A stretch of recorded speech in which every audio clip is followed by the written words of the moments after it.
So one of the other places that we're definitely going to need some color is on these wheels down here. And one of the better things you can do for that is use these Model Master metal color paints. This one happens to be aluminum. I chose that because it's super bright, but they make steel and all these different types of paints that really bring out a metal finish. Now this is, this is an enamel, so this, we're going back and forth here a little bit. So this would be cleaned up with the white spirits rather than water. But what I want to do here is so we're just going to want to paint this where it's going to polish.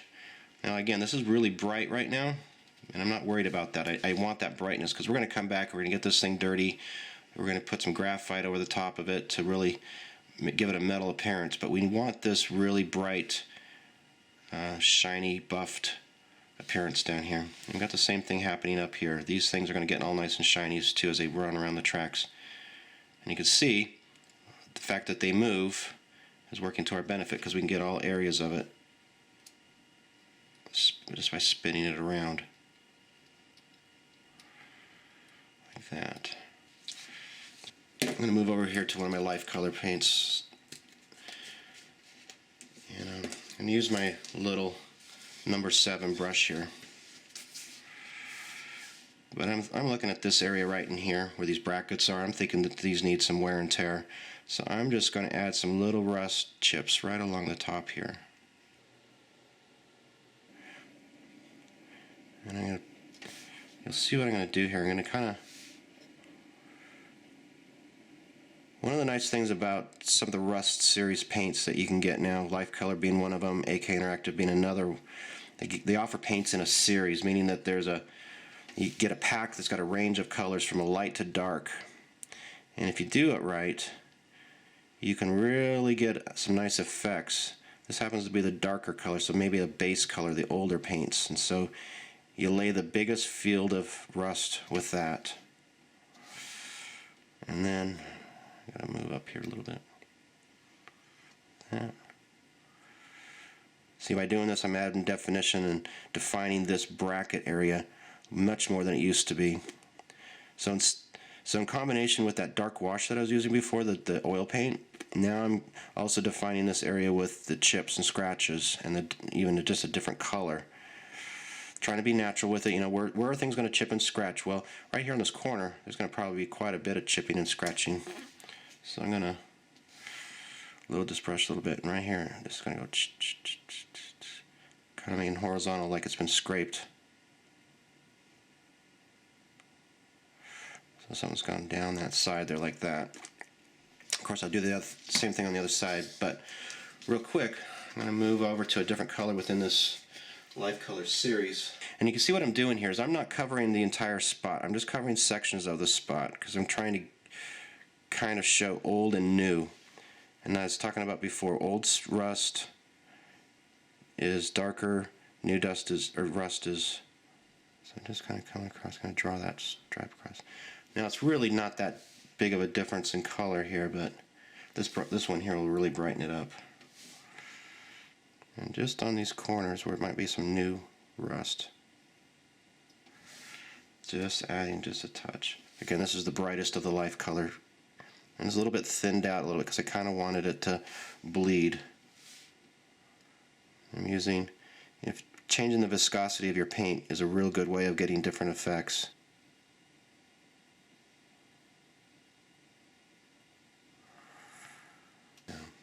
So now we've got kind of a rusty bracket going on here. One of the things you can do is use that kind of acrylic wash idea that I've done. Very thin but wet wash across the top here. But similar to how we did on that little latch on the back of the tractor, this is just kind of unifying the color. We're making this particular bracket area just a slight, even though it's still the blue, a slightly different color. Now it looks like rust has really started to corrode this thing and wash over it. I'll add some darker in between here just to kind of give these some definition. Right.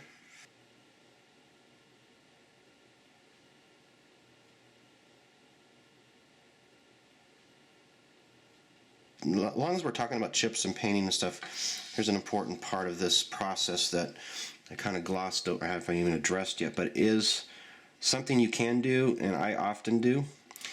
We've already got these chips here that I did with the chipping method, and I've done some washes over the top of them, and so they're kind of buried down deep in there, and they look kind of faded and worn. It's not uncommon, if you want to freshen some of these up, you come back in here and use the same pattern that you got before and add some new chips over the top of it to get some fresher ideas on this thing. Right. So, and in a general sense, this is called mapping in the armor world, where you just kind of change your color. These colors are kind of diluted, but you're just freshening it up.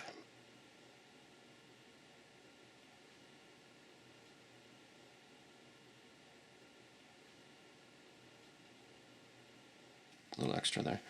A little bit of freshness to get just to make these colors a little bit more vibrant. And that's something that we commonly do. And you got to be kind of careful with this because you don't want to overdo this. Right. But you just, especially on rust. Rust is one of those things, yeah, this looks really cool because now you're getting some brightness to it. But think to a real vehicle, how much super bright rust is there really? Yeah, well, not a lot. Just the very freshest scrapes and scratches will have bright rust. If I can talk this way, that'd be even better. But like here, where I first applied the really dark color as just kind of a scuff, now I'll come back in with a little bit brighter color and let that dry, and it'll start getting some duality of tones on this thing. Okay, so we're back now. I've had a little bit of time to do some detail painting here, and really all I've done was a continuation of what you saw me starting with before we took that little bit of time off camera.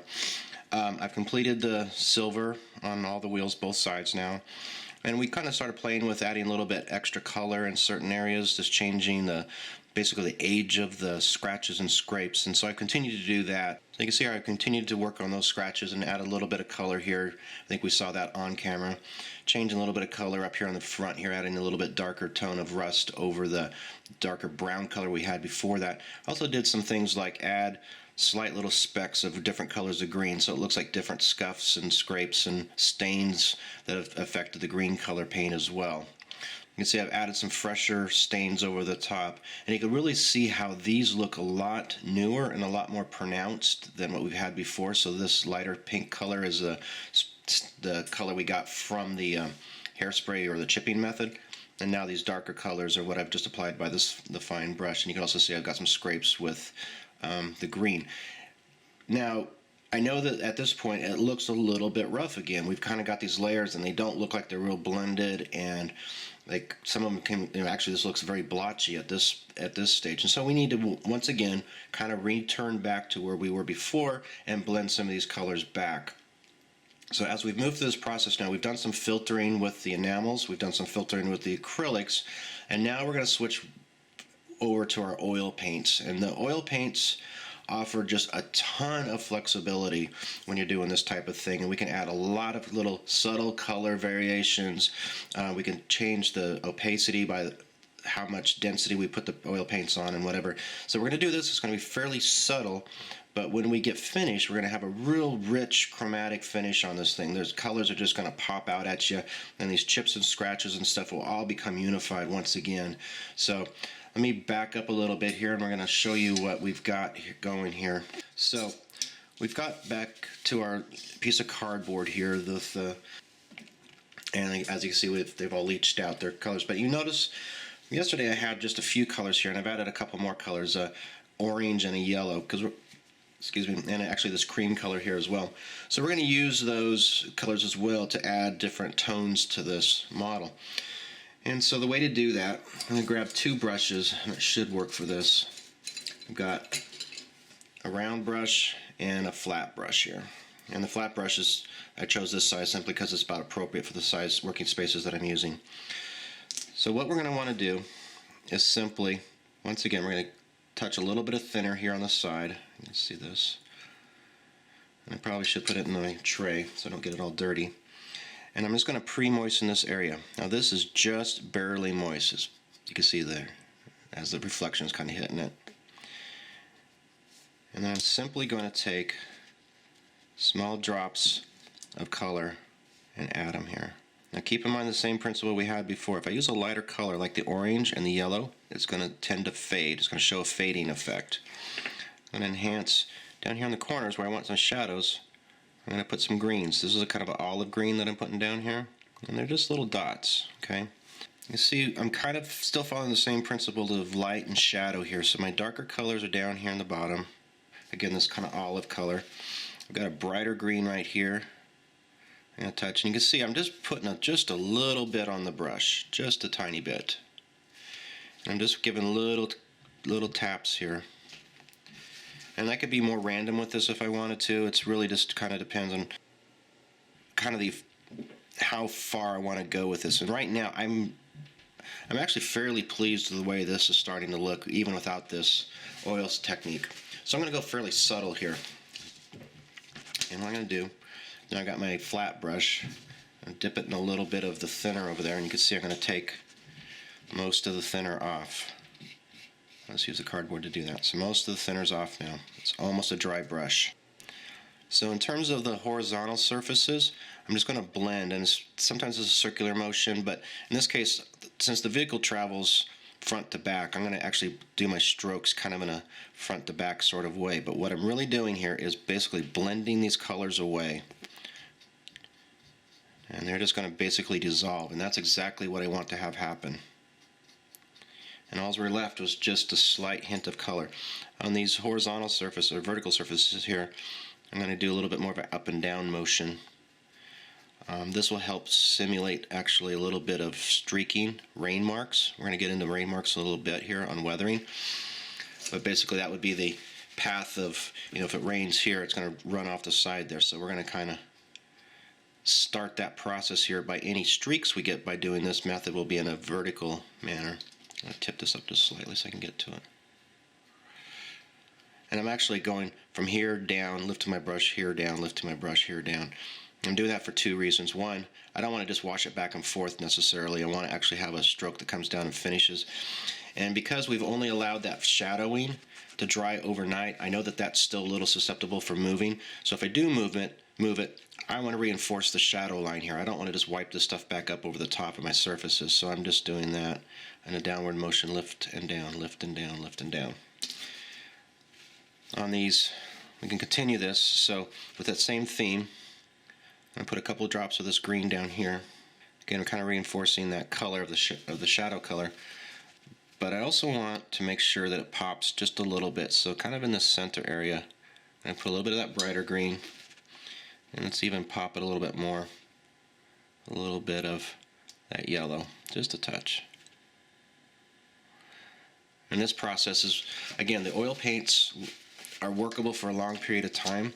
So generally, if I was to do this, I would probably have done this whole gas tank with the little dots at one point and then come back and do the entire fading at one point. The funny thing about using oil paints is that right now they disappear and you won't really see the effect until they've dried.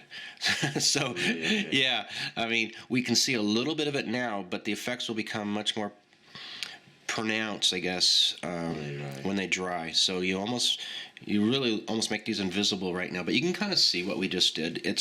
This color here is really rich now compared to what it was. It was this kind of a bland gray-green color. And now, with this in here, and really that pop of the bright green and yellow here is made that interior, the middle of that panel line, really interesting. And we still have our shadows to the sides over here. And that's exactly what I wanted. We can kind of play with the same thing here. I'm noticing we got a little bright spot here, a bright spot here. So let's just go ahead and play with this a little bit, and we'll add, and that's exactly what I'm doing. I'm kind of playing. I'll add some oranges in there, and let's just see what that does. And I've got my brush turned sideways, and I haven't even touched it with the thinner yet. I'm just using the oil itself to blend. I'm working that in. You can kind of see how now we've got a little bit of a discoloration, a little bit of a stain perhaps. It's a little bit pronounced. My brush is dry, so I'm just wiping off my brush up here. And it's going to come down. Again, this time I'm going to make sure my strokes are straight down. I'm using the edge of my brush so I can kind of get those lines going. And there we go.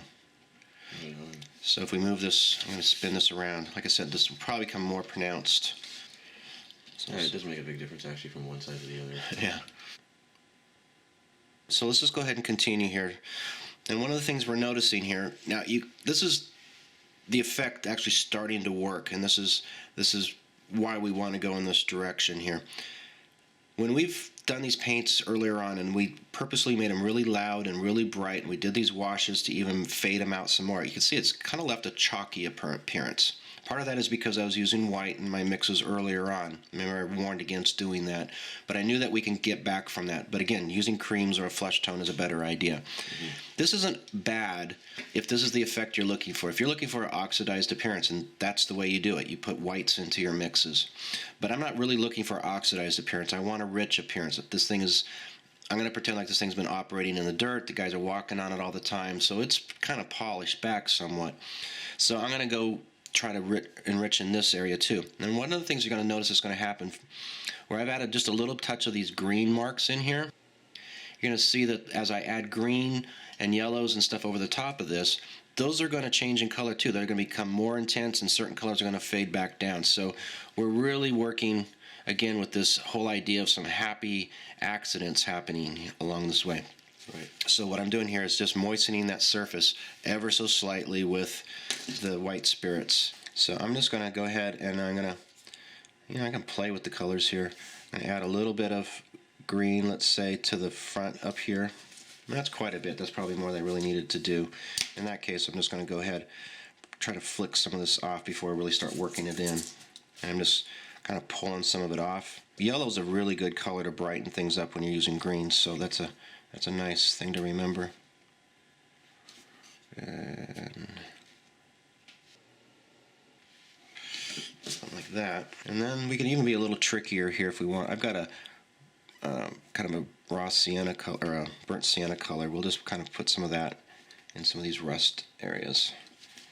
But we're really going to do our rusting later on. We're gonna use some enamels, but you can use these oils to really do it. But right, just another level. Just another level. But in this case here, I'm really changing the base color. I'm not really working on the stains per se. I'm not really working on the rust per se.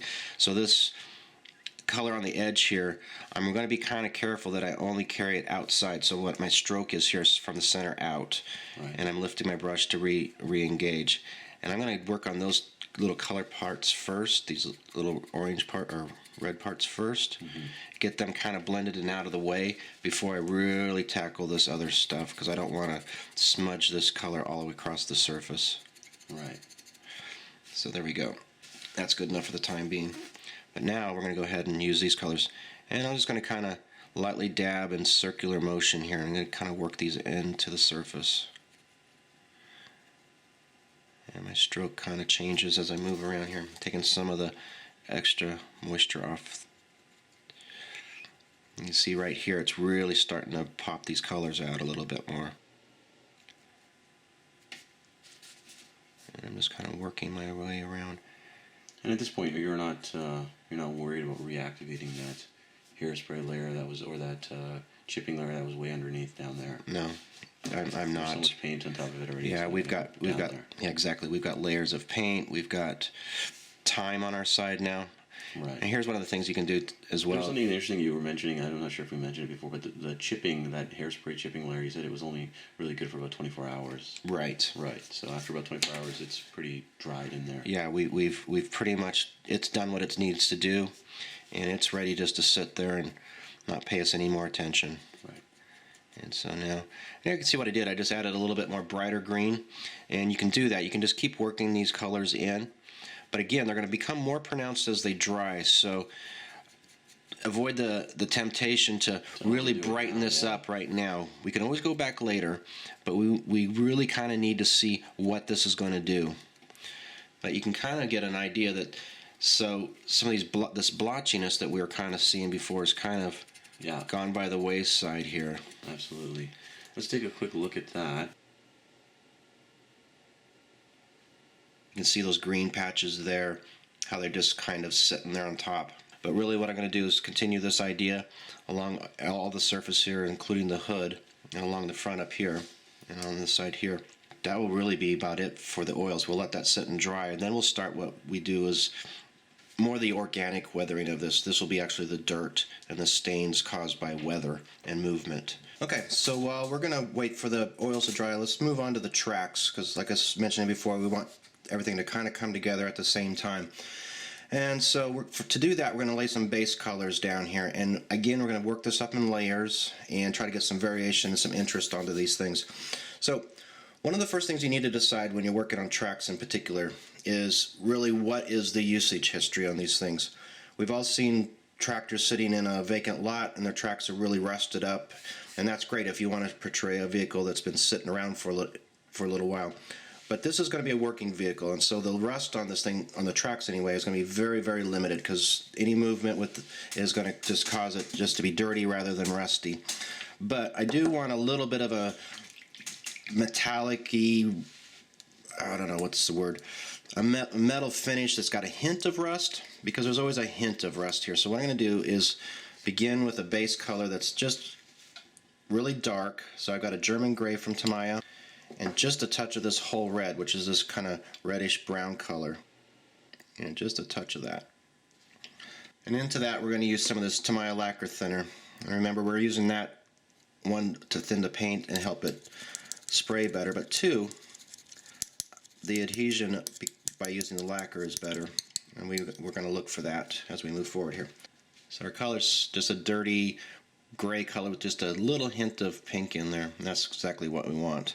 I'm going to paint in a manner like this, going across the tracks. You can see I've got a nice kind of metallic-y, rusty gray color. And what we're going to do is build up some layers on this, both sides, both tracks. And you can see what I've done here on purpose is that I've got different colors or no color in certain places and lots of color in other places. So I'm going to come back and change the color slightly like we always do here and fill in the blanks, basically. So I'm going to follow the same principle here. This is just a quick and easy way to kind of get some interest onto your tracks. Make sure you get the other side. These raised parts here kind of shield the paint from coming through, so I want to hit the other side as well, make sure I'm getting coverage. So now what I'm going to do is I actually want these to be more of a dirt. You know, when tracks really run on dirt, what ends up happening is that the dirt basically embeds into the metal almost, and it just almost like permanently stains the metal. So I'm going to go for that type of effect as much as anything here. So I've basically reducing the amount of pink that's in this mix. I guess I'm just kind of doing this by eye and feel right now. And this is actually closer to how I work at home, or just kind of pouring things together instead of measuring. Now you can see, relatively speaking, our color is more of a dirty brown color than a dirty rust color. Over the top of the other color lightly. If I miss spots, these certain links in the middle here where I have very little color, I hit them a little harder. But you can see I don't know if you can see it or not. Yeah, but it's hard to see. It's almost like the same color. Yeah, it is. Oh, there we go. There, I guess there was still some color of the remaining. Now I can see the difference. Yeah, now they're starting to change colors, and I'm just popping up through different links. So nothing special here, really. Just some basic tracks. Real quick, I'm just going to use up some of my paint on this other one here. Just kind of give it a base color, so I don't waste paint. Now what I'm doing now is I'm switching to a much lighter shade. This is a buff, also by Tamiya. I'm going to add some buff in here. And this one should really be a little bit more dramatic. I'm just going to kind of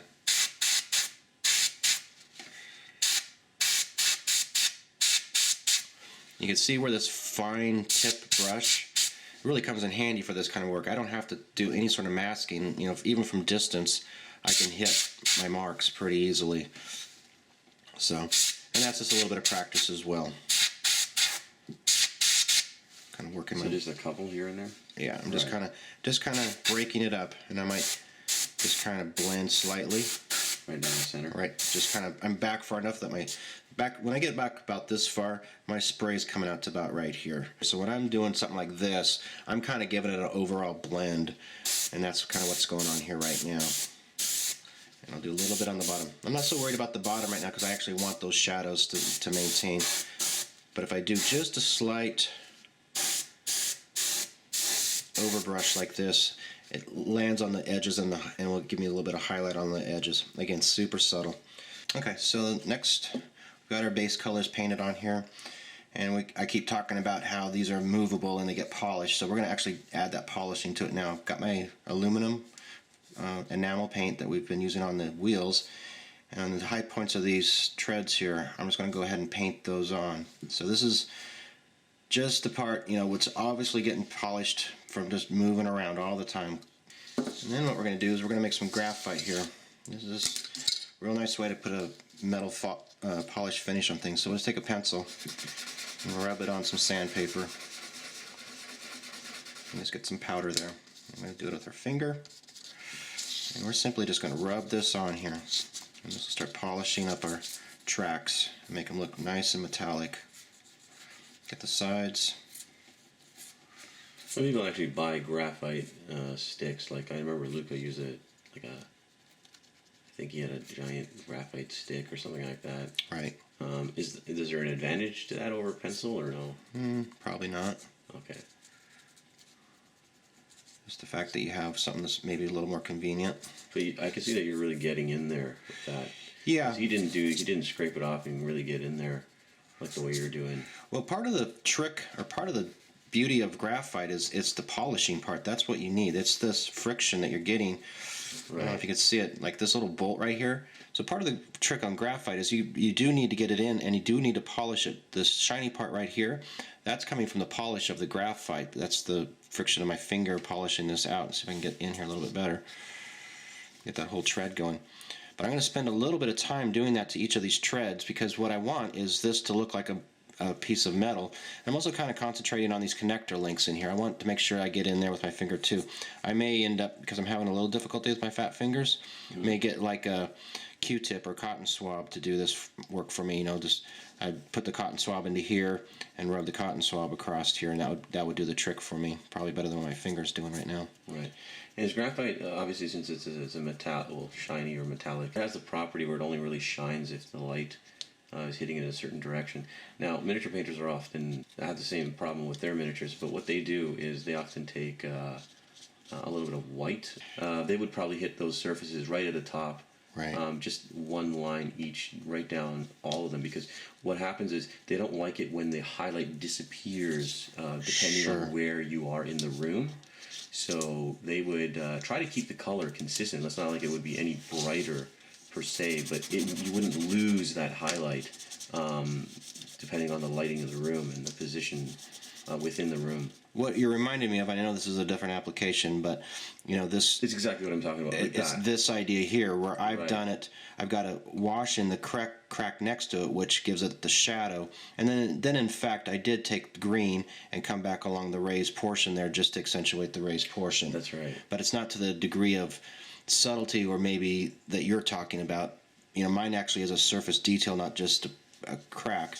But, this on the rounded edge, I've kind of done that same idea too by hitting a little bit of lighter color across here or using my chips to kind of show where that corner makes its bend. Right. Kind of the same idea. Right. But yeah, I can definitely see the benefit of doing something like that. So as long as I got a bunch of graphite, we'll continue to work on those tracks, but as long as we have the graphite on my finger, might as well do these. So I'm going to do that same process on these as well because I want these to be nice and polished as well. So we've got our silver paint base, and now I'm rubbing across here, and I'm also making sure that I get around these edges here because these tracks are going to bang into the thing and scrape up against it. So I really want a polished metal look along here. Does this stuff come off easily or no? No, once it's on, it's on. It's pretty good for what we do. Definitely, we're not going to be handling. Once the track's gone, you can't even touch this area because they're kind of recessed under the tracks. Right, but water would obviously be. Not something that you would want to get on there. No, but you'd also have a hard time getting it off anyway. Yeah. You'll see when I try to wash my hands later. This will still probably be on it. So. Okay.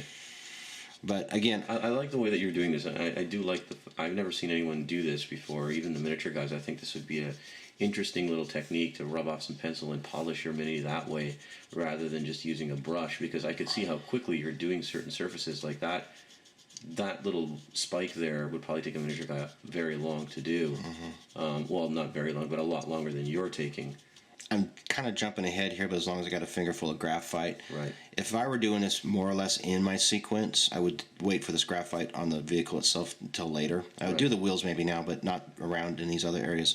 But what I want to demonstrate, and I'll do it later probably off camera since I'm demonstrating it now, is along these edges here where I know that polish is going to happen from just movement, I'll go ahead and polish those edges as well. Right.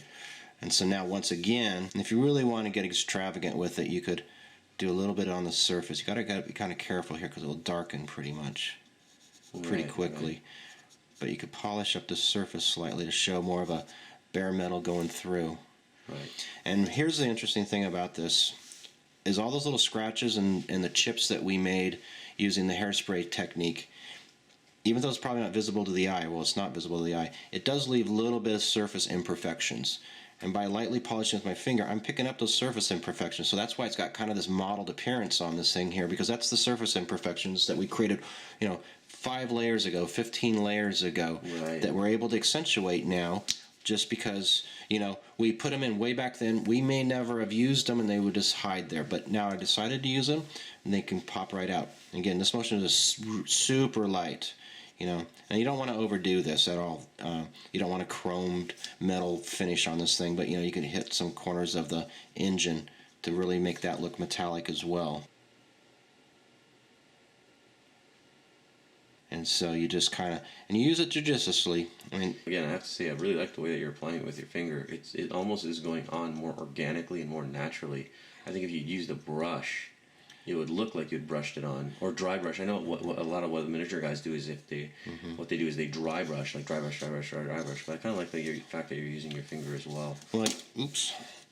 Have you ever dry brushed this kind of stuff on before, or yeah, I dry have. Brush metals? Yeah, and for me, one, you have to load your brush, and when you dry brush, your powder goes everywhere. Right. And I'm not into that because then you've got either powder sitting there or you've got to clean it up. And and graphite is one of those things that's once you start moving it, just even to clean it up, you are actually adding that effect. This way here, would you use, say, for example, dry brushing with acrylic metallics?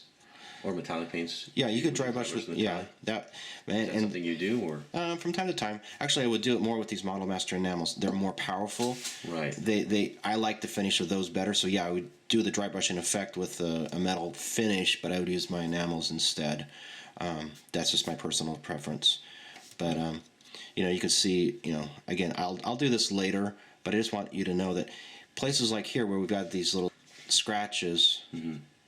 Now if I add a little bit of metal, see now that looks like a little bit more of a metal effect. The only other limitation I guess graphite would have is that it doesn't get as bright as, say, a true metallic paint would get. True, and in that case, that's why I'm kind of going over the metalizer paints down here, is because that gives me that base to start with. Right. But in the real world, again, that's where we're based on. Metal isn't overly bright in the first place anyway. Only polished metal has a sheen to it. And that's all I'm really creating is a sheen, not a bright spot. I'm not looking for a reflective surface here. I'm looking for just the metallic sheen. And so that's a little different than what your figure painters have been trying to capture. Right.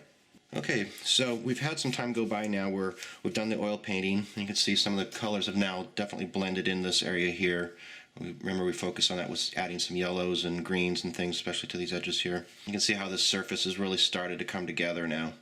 So really the next step we're going to do is really what we're going to start doing is the final weathering and the final installation of all our various components. So as you can see down here at the bottom, I've installed the tracks on this side of the tractor right now. So what I'm going to do is flip this upside down and we'll install the tracks on the other side of the tractor. Okay, so simply going to flip this around. If you remember, these just click together. So I'm just going to try to get these to line up here.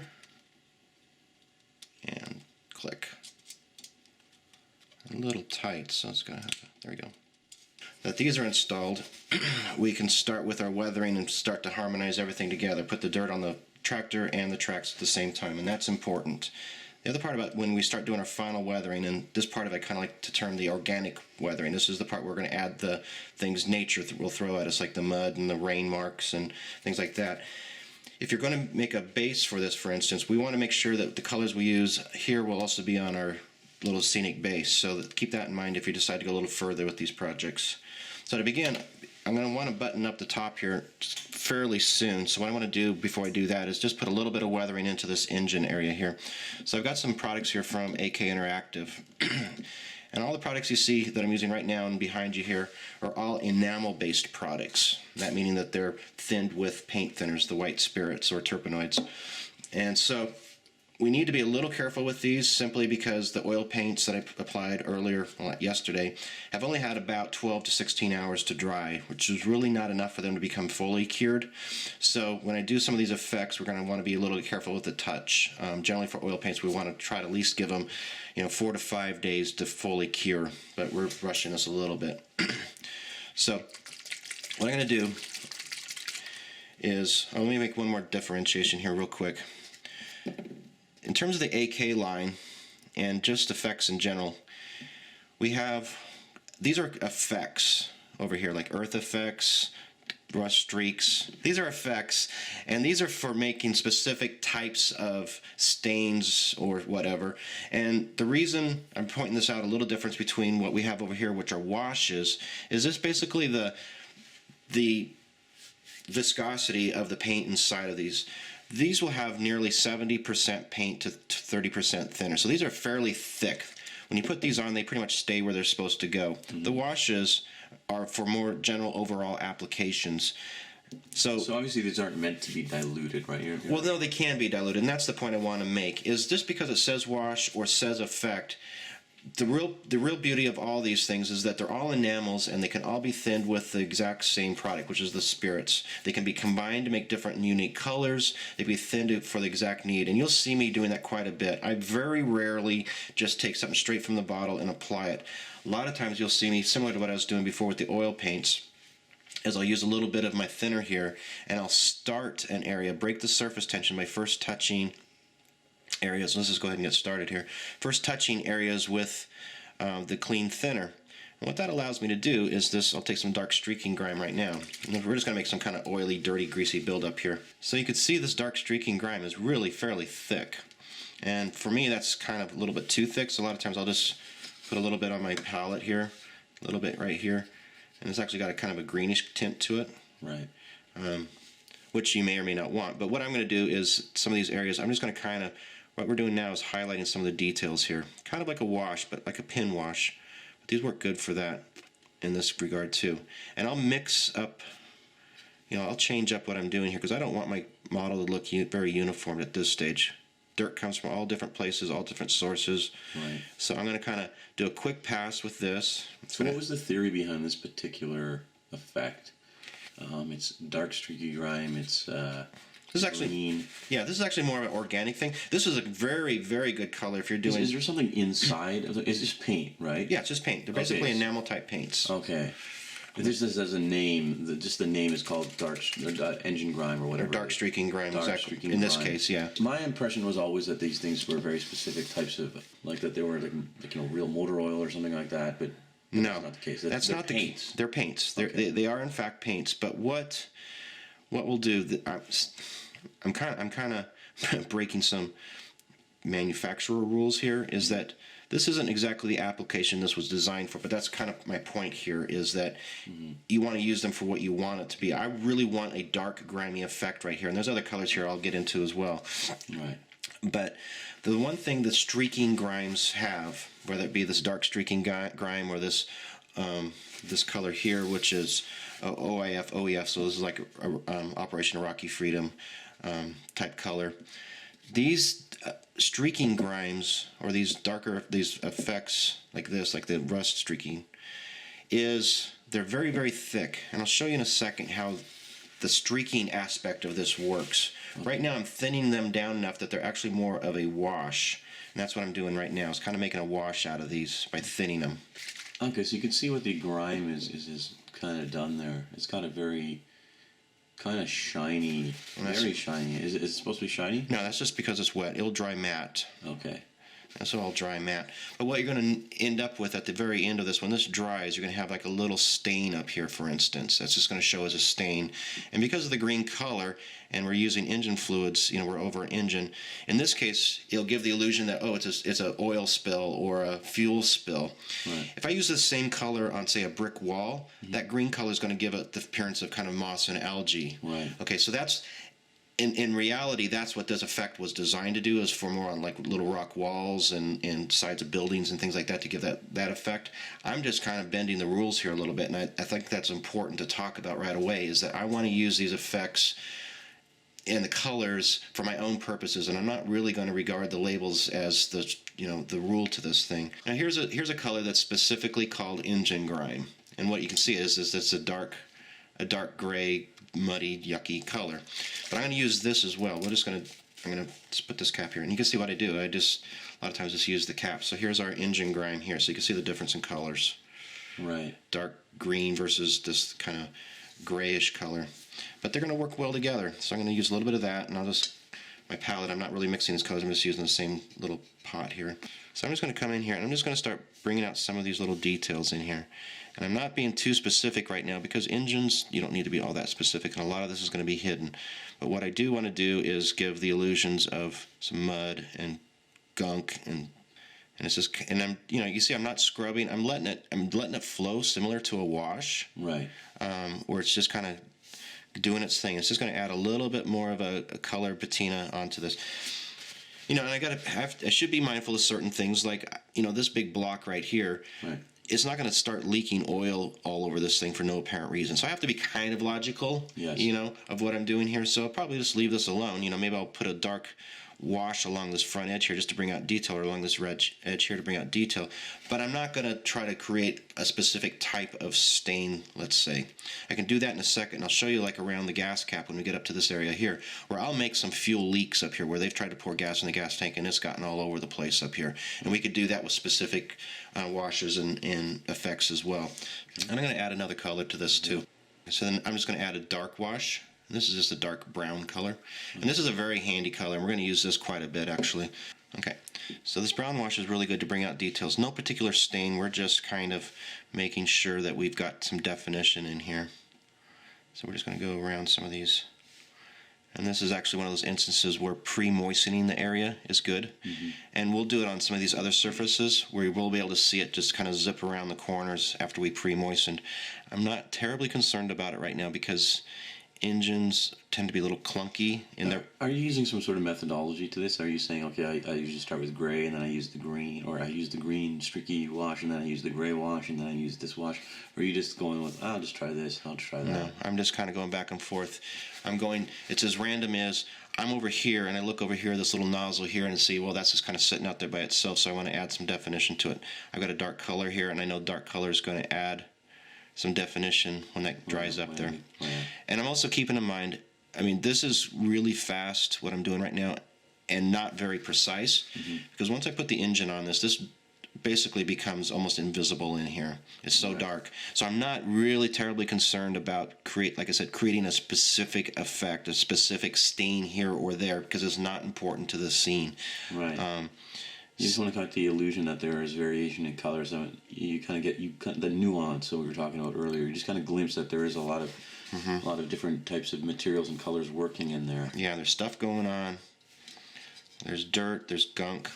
Right. The scale works for you in this particular case, because it's very hard once the roof is on to actually see specifically whether something is properly colored, like if you're coloring within the lines or not. Mm-hmm.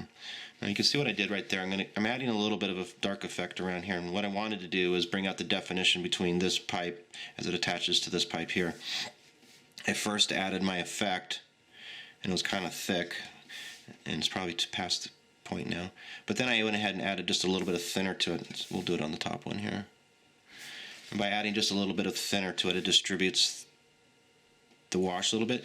And when I say distribute the wash, it kind of cleans it up a little bit, but it collects, the paint collects in all the recesses. So you can see it's starting to do that right here. It's collecting in those little corners there. So now this pipe definitely has some definition from the one that's running on the horizontal here. And that's especially on these brighter surfaces like the exhaust or the whatever this is. That's a good place to spend a little more time. You know, up here where this is starting to bury itself into the engine, let's go ahead and make a little bit of definition there, a little shadow, just so we know that, okay, this is a start and stop spot for this particular piece.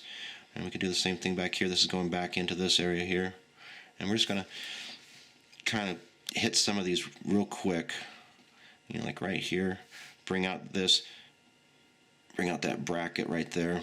We got this line right here. We'll just kind of accentuate that line right there and kind of drop those into the shadows a little bit more.